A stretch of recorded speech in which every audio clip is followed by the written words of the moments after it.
कहानियाँ जो दिल छू ले, बस कुछ ऐसी ही कहानी लेकर आई हूँ मैं। आज मैं आपको सुनाने वाली हूँ मेरा पहला प्यार। एक नाम सुनते ही अचानक से दूसरी दुनिया में खो सी गई थी रिया। कॉलेज की जिंदगी का आखिरी साल था और गर्मी की सुबह पेपर देने जाते वक्त पुराने दिनों की याद उसे हमेशा की तरह आ ही गई थी। वो जब किशोर अवस्था की चौखट पर जाकर खड़ी ही थी, उसे अपने रंग रूप पर थोड़ा थोड़ा गुमान होने लगा था।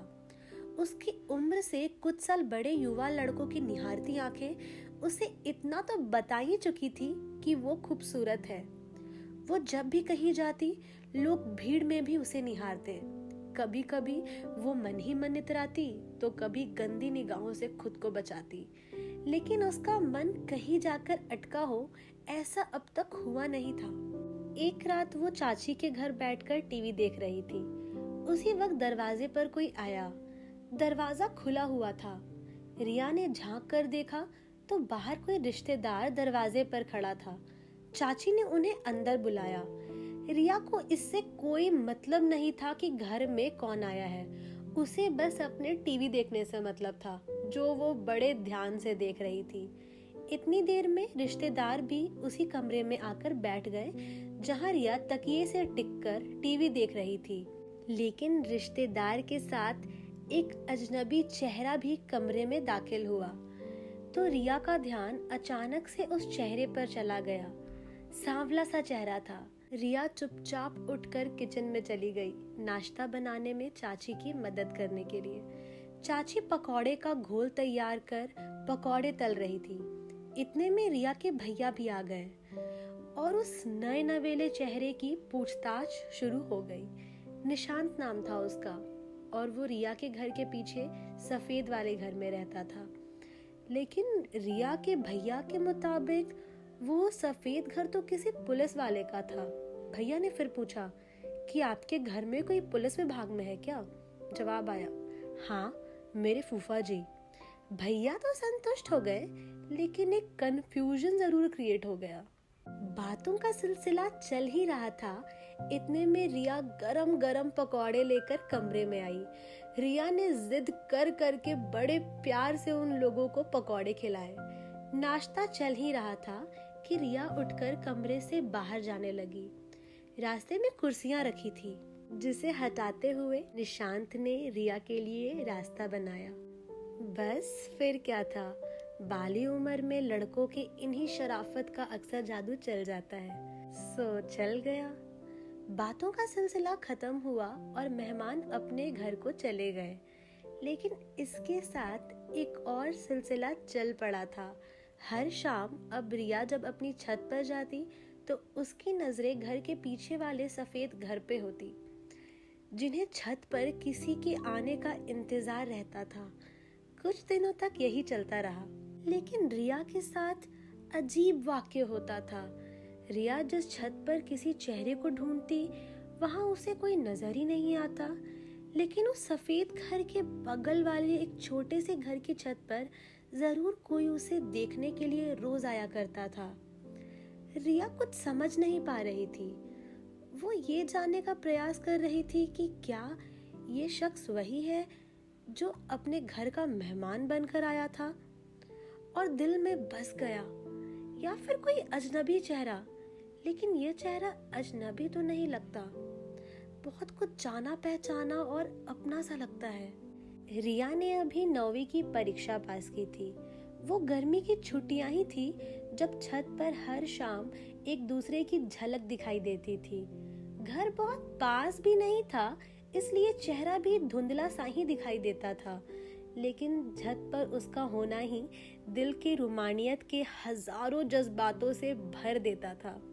दोनों एक दूसरे की नजरों से छुपते छुपाते एक दूसरे को देखा करते थे और अब तो ये आदत बन चुकी थी कि हर शाम से लेकर रात तक छत पर ही रहना है और जब तक नींद ना आने लगे तब तक निगाहें एक दूसरे के छत पर ही होती थी और सुबह उठते ही निगाहें फिर उसी छत पर जा टिकती थी।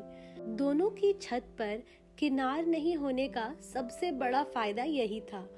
जब जिसकी नींद खुलती बिस्तर पर लेटे लेटे ही एक दूसरे को देखना शुरू कर देते, जैसे कि दुनिया भर की रुमानियत इन दोनों को ही बख्शी है खुदा ने। अब रिया को वो सांवली शक्ल कुछ भोली सी लगने लगी थी। गर्मी की छुट्टियों का हर दिन लगभग ऐसे ही गुजरने लगा। उधर निशांत भी 12वीं क्लास पास करके इस साल कॉलेज में दाखिल होने वाला था। अब यह सिलसिला बढ़ने लगा था और रिया की सहेलियां भी उस अजनबी के किस्सों की वाकिफ थी। कॉलेज खुल चुके थे। रिया की सहेली दीप्ति भी इस साल कॉलेज जाने वाली थी, जिसका उत्साह रिया और पारुल पर भी चढ़ा था। भले ही रिया और पारुल अभी स्कूल में ही थी, लेकिन तीनों मिलकर घंटों स्कूल, कॉलेज और जहान की बातें किया करती और हंसी ठहाके लगाती। गर्मी की छुट्टियां खत्म हुई, रिया और पारुल के स्कूल भी शुरू हो गई और दीप्ति की कॉलेज। अब तीनों सहेलियों के बीच चर्चा का नया विषय केवल कॉलेज के किस्से ही थे जो दीप्ति उन्हें सुनाया करती थी, और तीनों मिलकर मजे से चर्चा करते। कॉलेज के दिन में पहला प्यार ना हो ऐसा तो कम ही होता है। बाली उम्र में प्यार के छींटे पड़ ही जाते हैं। अब दीप्ति को भी कॉलेज में कोई पसंद आने लगा था, जिसके बारे में खूब बातें होती। दीप्ति अपने किस्से सुनाती और रिया अपनी छत वाले किस्से। जब से रिया के स्कूल खुले थे, निशांत रोज सुबह स्कूल के समय पर दिखाई देता था। निशांत ने रिया को देखने के लिए सुबह की सैर शुरू की थी। रिया साइकिल से स्कूल जा रही होती थी और निशांत सैर से लौट रहा होता था। फिर दोनों की नजरें मिलती। धड़कते दिल से एक दूसरे को देखकर दोनों आगे निकल जाते। जो बिजलियां गिरती थी सुबह सुबह, उसकी कसक दोनों को ही थी बस। इधर दीप्ति का एक तरफा अट्रैक्शन भी कहानी गढ़ रहा था। शहर में एक छोटा सा मेला लगा हुआ था। पारुल का प्रोग्राम तो नहीं बन पाया, लेकिन दीप्ति और रिया अपनी साइकिल से मेला देखने निकल ही गए कि कुछ दूर जाकर निशान दिखाई दिया, जो अपनी साइकिल से कहीं जा रहा था। रिया के मन में तो लड्डू फूट रहे थे, दीप्ति को ये बताने के लिए कि ये वही लड़का है जो उसे छत से देखता है। रिया ने आगे निकल चुकी दीप्ति को आवाज लगाई और खुशी से फूली ना समाते हुए कहा, दीप्ति, ये वही है। दीप्ति भी बेहद उत्साहित थी। निशांत को देखकर वो भी रिया को ये बताना चाहती थी कि ये वो है जिसे दीप्ति कॉलेज में पसंद करती है। इस भाग में बस इतना ही। आगे की कहानी सुनने के लिए सुनते रहें कहानियां जो दिल छू ले।